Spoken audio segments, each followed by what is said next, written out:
Hi friends, மல்லி சீரியலில் இதுக்கப்புறம் என்ன நடக்க போகுது அப்படின்றத இந்த வீடியோவில் பார்க்கலாம்.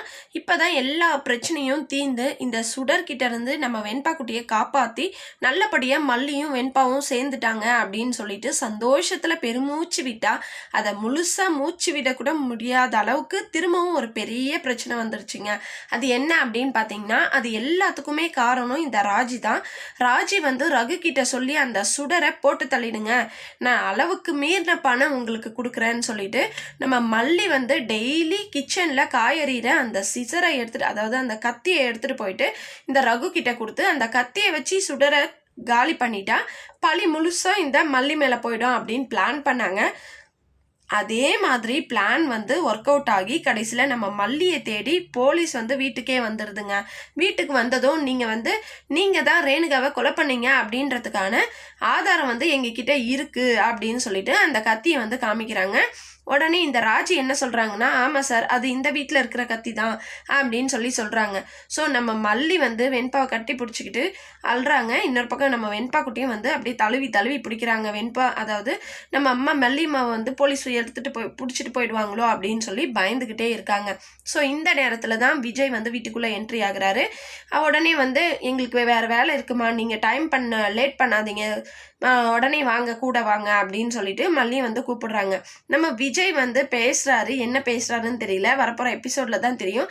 அவருடைய ஆக்ஷன் பார்த்தா அந்த கொலையை நான் தான் பண்ணேன் அப்படின்னு சொல்லிக்கிட்டு போலீஸ் கூட நம்ம விஜய் தான் போவாருன்னு நினைக்கிறேன். கண்டிப்பா அதுதான் அவர் சொன்ன அது அந்த சைலண்டான அந்த ஸ்பீச்சில் இதுதான் இருக்கும்னு நினைக்கிறேன். நான் தான் அந்த கொலையை பண்ணேன் அப்படின்னு சொல்லிட்டு போலீஸ் பிடிச்சிட்டு போயிடும் நம்ம மல்லியை காப்பாற்றுறதுக்காக. இப்போ அதுக்கடுத்துதான் என்ன நடக்க போகுதுன்னு பார்த்தீங்கன்னா, நம்ம ஒரு வேளை விஜய் பிடிச்சிட்டு போயிட்டாங்கன்னா மல்லி அடுத்த கட்டமாக விஜயை எப்படியாவது வெளியே மீட்கணும் அப்படின்றதுக்காக அந்த கொலையை உண்மையாகவே பண்ணது யார் அப்படின்றத கண்டுபிடிச்சாகணும். இதுக்கு உதவ போகிறது நம்ம பாபு தான், மல்லியோட அண்ணன். ஏன்னா இந்த ரேணுகா அங்கே தான் இருக்கா அப்படின்ற விஷயத்த சொன்னதே பாபு தான். அப்படி இருக்கும்போது பாபு விஷயம் தெரிஞ்சு நேராக நம்ம மல்லிக்கிட்ட என்ன சொல்ல போகிறாருன்னா, ஏமா என் பைக்கில் ஒருத்தன் வந்தான், அவன் ரேணுகா அந்த சுடர் இருந்த இடத்துக்கு அவன் போனதுனால தான் அவங்க சுடர் இருக்கிறா அப்படின்றது நான் கண்டுபிடிச்சேன். அப்போ அந்த சுடரை கொலை பண்ணாங்க அப்படின்னா கண்டிப்பாக அந்த என் கூட பைக்கில் வந்தவனுக்கும் விஷயம் தெரியும், அவனை எனக்கு அடையாளம் தெரியும் அப்படின்னு சொல்லிட்டு அவனை தேட ஆரம்பிக்க போகிறாங்க. அவனை கண்டுபிடிச்சா அதுக்கப்புறம் ஒவ்வொன்றா உண்மை வெளியே வரப்போகுது.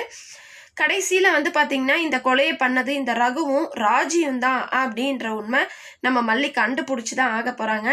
ஏன்னா அவங்க அந்த அளவுக்கு விஜய் இதுக்கு முன்னாடி ஜெயிலில் இருக்கும்போதே அந்த அளவுக்கு ரிஸ்க் எடுத்து அரவிந்த் கூட சேர்ந்து உண்மையை கண்டுபிடிச்சி காப்பாற்றி கூட்டிகிட்டு வந்தாங்க. இப்போயும் அதே மாதிரி தான் அந்த சுடரை கொலை பண்ணது ரகுவும் ராஜி தான் அப்படின்றத ஆதாரத்தோட கண்டுபிடிச்சி போலீஸில் ஒப்படைச்சி விஜய் வெளியே கூட்டிகிட்டு வர போகிறாங்க. பார்க்கலாம், வெயிட் பண்ணி என்ன நடக்க போகுதுன்னு சொல்லிட்டு நீங்கள் என்ன நினைக்கிறீங்கன்னு சொல்லிட்டு கமெண்ட் பண்ணுங்கள். இந்த வீடியோ உங்களுக்கு பிடிச்சிருந்தா லைக் பண்ணுங்கள், ஷேர் பண்ணுங்கள், சப்ஸ்கிரைப் பண்ணிக்கோங்க. ஓகே ஃப்ரெண்ட்ஸ், பாய்.